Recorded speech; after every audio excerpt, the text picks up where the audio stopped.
નમસ્કાર, એશિયાના સૌથી જૂના અખબાર મુંબઈ સમાચારના ડિજિટલ પ્લેટફોર્મ પર હું છું આપની સાથે રાહુલ. ચાલો જોઈએ આજની મહત્વની હેડલાઇન્સ.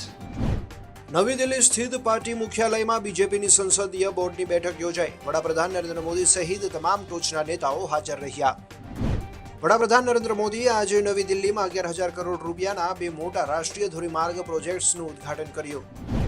કોંગ્રેસની વોટર અધિકાર યાત્રા બિહારના સાસારામથી શરૂ. રાહુલ ગાંધી, મલ્લિકાર્જુન ખડગે, આરજેડી પ્રમુખ લાલુ પ્રસાદ યાદવ અને બિહારના ભૂતપૂર્વ નાયબ મુખ્યમંત્રી તેજસ્વી યાદવ સહિત ઇન્ડિયા ગઠબંધનના ઘણા નેતાઓ ઉપસ્થિત રહ્યા. મહારાષ્ટ્રમાં દહીં હાંડી કાર્યક્રમ દરમિયાન સ્ટેજ તૂટી પડ્યું. નાયબ મુખ્યમંત્રી એકનાથ શિંદેનો બચાવ. વિદેશ સચિવ વિક્રમ મિશ્રીએ કાઠમંડુમાં નેપાળના પ્રધાનમંત્રી કેપી શર્મા ઓલી સાથે મુલાકાત કરી. ઇન્ડોનેશિયામાં સેન્ટ્રલ સુલાવેસીના પેસા જિલ્લામાં 5.8 તીવ્રતાનો ભૂકંપ, ઓછામાં ઓછા 29 લોકો ઘાયલ. જમ્મુ કાશ્મીરના કિશ્તીવાડમાં વાદળ ફાટવાની ઘટના, 58ના મોત, 75થી વધુ ગુમ. રેસ્ક્યુ ઓપરેશન યથાવત. તાલાળામાં થયેલા મારામારીના કેસમાં પોલીસે દેવાયત ખવડની ધરપકડ કરી.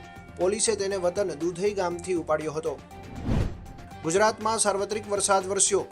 217 તાલુકામાં 1થી માંડીને 160 મિલીમીટર સુધીનો વરસાદ નોંધાયો.